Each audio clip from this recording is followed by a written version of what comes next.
कि ये चमार को चमार से अलग करने का प्रोग्राम है, ये चमार को वाल्मीकि से अलग करने का प्रोग्राम नहीं है, चमार को गैर चमार से अलग करने का प्रोग्राम नहीं है। वाल्मीकि समाज में जो ऊपर उठ गए हैं उनको उनसे अलग कर दिया जाएगा, चमार वादी में जो ऊपर उठ गए हैं उनको उनसे अलग कर दिया जाएगा। इस बात को वाल्मीकि समाज को समझना पड़ेगा। बाबा साहब की प्रतिमा नहीं हटाई बल्कि उनकी विचारधारा पे कुठाराघात किया है।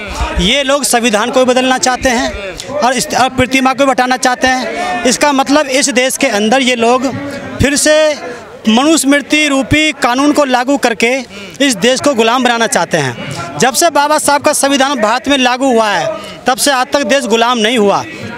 और जब तक बाबा साहब के संविधान से पहले जब इस देश में मनुस्मृति चलती थी ये देश हमेशा गुलाम रहा। आर्यों का, हूणों का, कुषाणों का, मंगोलों का, पुर्तगालियों का, मुगलों का, अंग्रेज़ों का लगातार गुलाम रहा कई हजार साल तक। इसका मतलब वो कानून सही नहीं था, देश हित में नहीं था। ये लोग इस देश को फिर से गुलाम बनाना चाहते हैं। जो लोग बाहर से आए हुए लोग हैं जो थोड़े बहुत यहाँ पर बस गए हैं ये लोग फिर से उनको बुलाना चाहते हैं। तो कहीं ना कहीं इस देश को फिर से मटिया मैल करने का कार्यक्रम है। जिस प्रतिमा पर पूरे देश में दुनिया के लोग 14 अप्रैल को आकर के अपनी श्रद्धांजलि देते थे, पुष्प अर्पित करते थे, यहाँ से मैसेज लेकर के जाते थे, क्योंकि स्टैचू के नीचे लिखा हुआ था कि capture this temple of the power for emancipation. सत्ता के मंदिर पे जाके आप कब्जा करो अगर आपको अपने दुख दर्द दूर करने हो तो।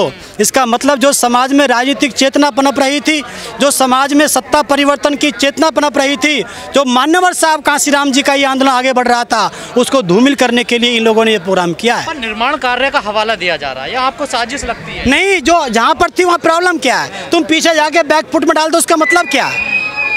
जहाँ पर थी उसमें दिक्कत क्या थी? वो कुछ जगह खराब थी, वो भी तो सरकार के द्वारा लगाई गई थी। उस समय कितने लोगों ने उस पर जान दी, कितने लाख लोग वहाँ पर जेल में गए, तो उनकी आहुति का क्या होगा? आपने आकर के अब तक जस्टिफिकेशन क्यों नहीं दिया है? आपने सेटिस्फाई क्यों नहीं किया है बाबा साहब के अनुयायियों को कि हम ये करने जा रहे हैं? उससे बेहतर होगा तो कौन नहीं चाहेगा कि ऐसा काम हो, लेकिन बेहतर नहीं होगा तो फिर हम कैसे चलेंगे इस चीज़ को? यही है ना कि सभी की मूर्ति हटाई गई ना, वहाँ से महात्मा गांधी की भी थी उनकी बराबर में, शिवाजी जी की भी थी, ज्योतिबा फूले की भी थी, सबको हटा के एक पार्क में लगा दिया गया, सबको एक साथ कर दिया। देखिए, जो चीज़ फ्रंट पे थी, जहाँ पे लोग जिसको देखना चाहते थे वहाँ पर बनने में दिक्कत क्या थी? आपने हटा के उनको पीछे कर दिया। और गांधी जी का तो बहाना है, क्योंकि अगर अकेले बाबा साहब को हटाते, गांधी जी को नहीं हटाते तो ज़्यादा बवाल बन जाता। तो गांधी जी के सहारे वो बाबा साहब की स्टैचू को लेकर के गए हैं, बाकी गांधी जी की बाबा साहब की विचारधारा में तो कॉन्ट्राडिक्शन है। तो ये मैटर जो है बाबा साहब की विचारधारा पे कुठाराघात करने के लिए उनकी प्रतिमा को हटाने के पीछे गांधी जी की हटानी पड़ी, बाकी उद्देश्य था कि बाबा साहब की प्रतिमा हटाई जाए। चंद्रशेखर के अलावा संसद में कोई भी इस मुद्दे को नहीं उठा रहा। हमारे भाई जो है वो भी यहीं से निकल के गए हैं जंतर मंतर से, उन्होंने संघर्ष किया है और आज वो संसद में बात रख रहे हैं। जो कमिटमेंट उन्होंने समाज से किया था, सड़क पर संघर्ष कर रहा हूँ, आप मुझे संसद में पहुँचाएंगे तो मैं वहाँ भी इस बात को रखूँगा, तो वो अपने कमिटमेंट को पूरा कर रहे हैं। उनके लिए बहुत बहुत धन्यवाद। नेता क्यों नहीं बोल रहे हैं ना? नेता तो और भी हैं, सांसद तो और भी हैं ना। देखिए, अब वो तो सारे के सारे सांसद गुलाम है ना। ये ऐसे ही सांसद है जैसे वहाँ पे एक जज है गवई साहब जो उस फैसले में उनके तरफ हो गए, ऐसे ही 131 सांसद हैं। अगर ये ठीक होते, ये अगर हट जाएं एक साथ खड़े होकर के तो सरकार रह ही नहीं पाएगी। इसीलिए बाबा साहब ने ये सब किया था, लेकिन इनको पता है कि अगली बार हमको टिकट नहीं मिलेगा, इसलिए गले में पटका जो है ये लोग डाल के रखते हैं मनुवादी पार्टियों का। बार बार दलितों से क्यों खिलवाड़ किया जा रहा है? उनकी भावनाओं से। दलित जो है आंदोलन चाहता है, इस देश के अंदर परिवर्तन चाहता है। मूवमेंट, दलित का मतलब कोई एक जाति विशेष से नहीं है, एक वर्ग विशेष से नहीं है। ये एक वो समुदाय है जो हजारों साल से संघर्ष करता आ रहा है, व्यवस्था के खिलाफ होता आ रहा है। जो क्षत्रिय लोग कभी जो संघर्ष करते थे ब्राह्मणवादी व्यवस्था के खिलाफ, उन क्षत्रिय को इन्होंने फिर बाद में शूद्र बना दिया। वो करते करते जिन्होंने बौद्ध धर्म को कभी नहीं छोड़ा उनको अनटचेबल बना दिया। तो ये कोई ऐसा वर्ग नहीं है, ये तो हजारों साल से संघर्ष करने वाला समूह है भारत देश के अंदर। इसीलिए इनको दिक्कत होती है कि ये समाज अगर एक्टिव रहेगा, जागरूक करता रहेगा तो इनकी समाज की व्यवस्था में परिवर्तन हो जाएगा, सत्ता में परिवर्तन हो जाएगा। सर, आपके कई साथी ये कह रहे हैं कि हमारी लड़ाई कोई प्रतिमा मूर्ति लगाने की नहीं है, हमारी लड़ाई है प्रतिनिधित्व लेने की, हम इसमें अपनी एनर्जी खराब ना करें। वो देखो, ये बात ठीक है। एक बार बताइए, आज आप जिस जगह भी खुदाई करते हैं वहाँ बुद्ध की स्टैचू मिलती है, इसका मतलब स्टैचू का मतलब है ना कुछ सार है ना कुछ। इसका मतलब ये है कि ज़मीन से भी निकल के आ रहा है कि ये बौद्धिस्ट देश रहा है, ये बुद्ध की धरती रही है। तो इसी प्रकार से प्रतिमा के भी नियम, प्रतिमा का भी उद्देश्य होता है। साहब कांशीराम ने प्रतिमा बनवाई उत्तर प्रदेश के अंदर, बहन जी ने उनको उद्घाटन किया। क्यों किया?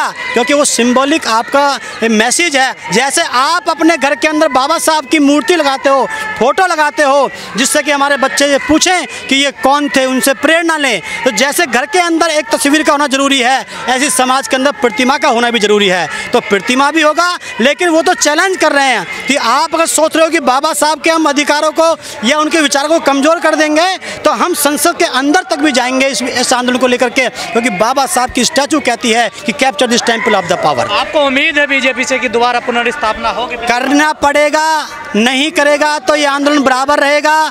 लाखों लोग पहले जेल में गए थे। मुझे जानकारी मिली है कि हमारी महिलाओं को भी प्रसव की प्रॉब्लम वहाँ होने के बाद बच्चों को वहाँ पर जन्म दिया। जब वो हमारी माताएं बहन इस प्रतिमा के लिए इतनी बड़ी आहुति दे सकते हैं, तो हम नौजवान पीछे हटने वाले नहीं हैं। आखिरी सांस तक इस आंदोलन को आगे बढ़ाएंगे। लेकिन जो लोग आज इस धरने का नेतृत्व कर रहे हैं, ये लोग जो बीजेपी के दलित नेता, उनसे भी मिलने गए थे इस मामले को लेकर। हाँ, उन्होंने अभी जस्टिफाई किया है कि हम उनको इंटीमेट करने के लिए गए थे कि आप जाके सरकार से बातचीत कीजिए।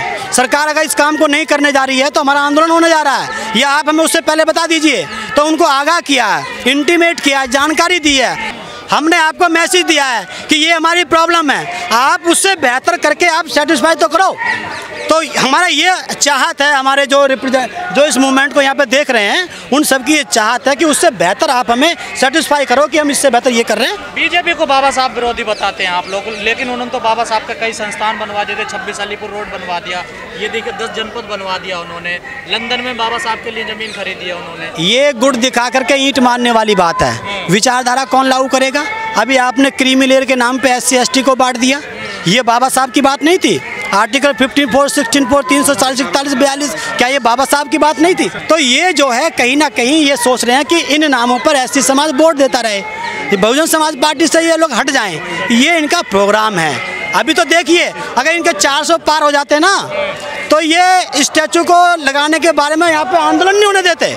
ये तो इनको पता है कि मुश्किल से 200 पार हुए हैं, आगे इनका क्या असर होगा ये अच्छी तरह से जानते हैं। चुनाव में जो सर पर लेकर घूम रहे थे बाबा साहब को, वो बिल्कुल चुप है इस टाइम। हाँ, इस बात का दुख है।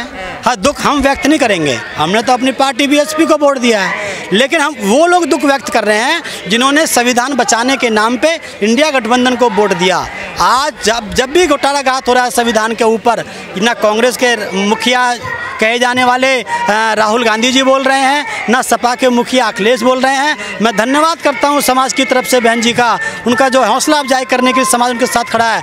आखिर में जाकर के बहन जी ने उसको स्टेप को उठाया कि सुप्रीम कोर्ट का इस फैसला जो है ये संविधान के हित में नहीं है, देश हित में नहीं है। तो जो लोग लेकर वोट लेकर चले गए, अब तो वो मंदिर को धो रहे हैं ना, अब तो मंदिरों को जाकर के उस शिव जी को कर रहे हैं ना। वो सब वोट लेने के लिए बाबा साहब, वोट बाबा साहब की कोर्ट में है, और जो है जाकर के उसके बाद तुम जो है दूसरे काम करते हो। लेकिन इस फैसले का जिस प्रकार बहन जी ने कड़ा विरोध किया है, क्या लग रहा है आपको नुकसान नहीं होगा उनको? वाल्मीकि समाज नाराज नहीं होगा उनसे? वाल्मीकि समाज इस बात को समझे, मैं बार बार बोलता आ रहा हूँ हर वीडियो के अंदर कि ये चमार को चमार से अलग करने का प्रोग्राम है, ये चमार को वाल्मीकि से अलग करने का प्रोग्राम नहीं है, चमार को गैर चमार से अलग करने का प्रोग्राम नहीं है। वाल्मीकि समाज में जो ऊपर उठ गए हैं उनको उनसे अलग कर दिया जाएगा, चमार वादी में जो ऊपर उठ गए हैं उनको उनसे अलग कर दिया जाएगा। इस बात को वाल्मीकि समाज को समझना पड़ेगा।